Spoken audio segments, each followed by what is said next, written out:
স্বর্ণ এই একটি শব্দের মধ্যেই লুকিয়ে আছে সম্পদ, ক্ষমতা আর আস্থার প্রতীক। হাজার হাজার বছর ধরে স্বর্ণ শুধু একটি ধাতু নয়, বরং ছিল বিশ্ব অর্থনীতির মূল কেন্দ্রবিন্দু। আজকের দিনে আমাদের হাতে যেই টাকার নোট বা ডিজিটাল টাকা আছে, তার পেছনেও এক সময় ছিল এই স্বর্ণের শক্তি। কিন্তু সময়ের সঙ্গে সঙ্গে স্বর্ণ ও টাকার সম্পর্ক অনেকটা বদলে গেছে। তবু আজও এই সম্পর্ক অর্থনীতির জন্য অত্যন্ত গুরুত্বপূর্ণ। তাহলে চলুন আজকের এই ভিডিওর মাধ্যমে আমরা ধাপে ধাপে স্বর্ণ ও টাকার সম্পর্ক বোঝার চেষ্টা করি। প্রথম অংশে আমরা জানব যখন স্বর্ণই ছিল আসল টাকা। আজ থেকে হাজার বছর আগে যখন কাগজের টাকা ছিল না, তখন মানুষ লেনদেন করত পণ্য বিনিময়ের মাধ্যমে। কিন্তু এই পদ্ধতিতে বড় সমস্যা ছিল যে, যেমন ধরুন আপনার কাছে চাল আছে, কিন্তু আপনি লবণ চাইছেন, কিন্তু যার কাছে লবণ আছে সে হয়তো চাল চাইছে না। এই সমস্যার সমাধান হিসেবে মানুষ খুঁজে পেল এমন একটি পণ্য যা সবার কাছে গ্রহণযোগ্য, আর সেটি হলো স্বর্ণ। কারণ স্বর্ণ সহজে নষ্ট হয় না, সহজে বহন করা যায় এবং এর মূল্য প্রায় সব দেশেই স্বীকৃত ছিল। তাই ধীরে ধীরে স্বর্ণকে লেনদেনের মাধ্যম হিসেবে ব্যবহার শুরু হলো। সরকার পরে স্বর্ণের কয়েন বানিয়ে বাজারে ব্যবহার করতে শুরু করলো। পরে সময়ের সঙ্গে সঙ্গে সরকার ও রাজারা স্বর্ণ মজুদ রেখে তার উপর ভিত্তি করে কাগজে টাকা ছাপানো শুরু করলো। অর্থাৎ $1 পেছনে সমান মূল্যের স্বর্ণ সরকার রিজার্ভে রাখত। এই পদ্ধতিকে বলা হতো গোল্ড স্ট্যান্ডার্ড বা স্বর্ণমান পদ্ধতি। দ্বিতীয় অংশে জানব স্বর্ণ থেকে টাকার বিচ্ছিন্নতা সম্পর্কে। 20 শতকে এসে পরিস্থিতি বদলাতে শুরু করলো। দেশগুলোর অর্থনীতি বড় হতে লাগলো, ব্যবসা বাণিজ্য বৃদ্ধি পেল এবং সরকারের বেশি বেশি টাকা ছাপানোর দরকার পড়ল। কিন্তু সমস্যা হলো, সরকারের কাছে যে পরিমাণ স্বর্ণ ছিল তার উপর নির্ভর করে সীমিত পরিমাণ টাকা ছাপানো সম্ভব ছিল।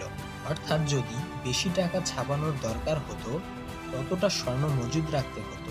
এই সীমাবদ্ধতা থেকে বেরিয়ে আসতে 1971 সালে আমেরিকার প্রেসিডেন্ট রিচার্ড নিক্সন ঘোষণা দিলেন, ডলার আর স্বর্ণের সঙ্গে যুক্ত থাকবে না। অর্থাৎ টাকার পেছনে আর স্বর্ণ মজুদের বাধ্যবাধকতা রইল না। তারপর থেকে টাকা হয়ে গেল ফেইথ মানি, যার মূল্য নির্ভর করে সরকারের বিশ্বাসযোগ্যতার উপর, স্বর্ণের উপর নয়। তৃতীয় অংশে আমরা জানব তবুও স্বর্ণ কেন গুরুত্বপূর্ণ। অনেকেই ভাবতে পারে, যেহেতু এখন টাকার সঙ্গে স্বর্ণের সরাসরি সম্পর্ক নেই, তাহলে স্বর্ণের এত মূল্য কেন? কিন্তু আসল সত্য হলো, স্বর্ণ আজও টাকার বিকল্প নয়, কিন্তু শক্তিশালী প্রতিদ্বন্দ্বী। ইতিহাস বলে, যখন এই অর্থনীতিতে বড় ধাক্কা লাগে, যেমন 2008 সালের মন্দা বা সাম্প্রতিক বৈশ্বিক মুদ্রাস্ফীতি, মানুষ ব্যাংকের টাকা তুলে এনে স্বর্ণে বিনিয়োগ করে। কিন্তু কেন? কারণ টাকা মুদ্রাস্ফীতিতে মূল্য হারায়, কিন্তু স্বর্ণ তার মূল্য ধরে রাখে। সরকার টাকা ছাপাতে পারে, কিন্তু স্বর্ণ বানাতে পারে না। আর সবচেয়ে বড় বিষয় হলো, স্বর্ণ একটি গ্লোবাল সম্পদ, কোনো একটি দেশের উপর নির্ভর করে না। চতুর্থ অংশে আমরা জানব মুদ্রাস্ফীতি ও স্বর্ণের দাম। আজকে একটি নির্দিষ্ট পরিমাণ অর্থ দিয়ে আপনি যে পরিমাণ জিনিস ক্রয় করতে পারবেন, কিন্তু আগামীতে মুদ্রাস্ফীতির কারণে টাকার মান কমে গেলে আপনি সেই পরিমাণ অর্থ দিয়ে একই পরিমাণ জিনিস ক্রয় করতে পারবেন না। কিন্তু আপনি যদি এই টাকায় সামান্য পরিমাণ স্বর্ণ কিনে রাখেন, আগামী দিনে সেই স্বর্ণের দাম বেড়ে যেতে পারে, কারণ স্বর্ণের দাম সাধারণত মুদ্রাস্ফীতির সঙ্গে বৃদ্ধি পায়। পঞ্চম ও শেষ অংশে আমরা জানব দেশের অর্থনীতিতে স্বর্ণের ভূমিকা সম্পর্কে। শুধুমাত্র ব্যক্তিগত সম্পদ নয়, এটি দেশের অর্থনৈতিক নিরাপত্তার গুরুত্বপূর্ণ অংশ। বিশ্বের অনেক বড় বড় দেশ যেমন আমেরিকা, চীন, জার্মানি নিজেদের বৈদেশিক মুদ্রার রিজার্ভে বিশাল পরিমাণ স্বর্ণ জমা রাখে, কারণ এই রিজার্ভ মন্দার সময় দেশকে আর্থিক সাপোর্ট দিতে পারে।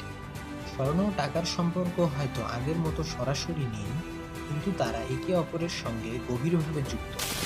অর্থনীতির শক্তি বোঝার জন্য এই সম্পর্ক বোঝা খুবই গুরুত্বপূর্ণ। তাই আপনি যদি ভবিষ্যতের জন্য সম্পদ গড়তে চান, তাহলে শুধু টাকা সঞ্চয় নয়, বরং বুদ্ধিমত্তার সাথে কিছুটা বিনিয়োগ এমন সম্পদে করুন যা সময়ের সঙ্গে তার মূল্য ধরে রাখে। আজকের ভিডিওটি যদি ভালো লাগে, তাহলে অবশ্যই চ্যানেলটি সাবস্ক্রাইব করে আমাদের সাথেই থাকবেন। দেখা হবে পরবর্তীতে কোনো বিষয় নিয়ে। ধন্যবাদ।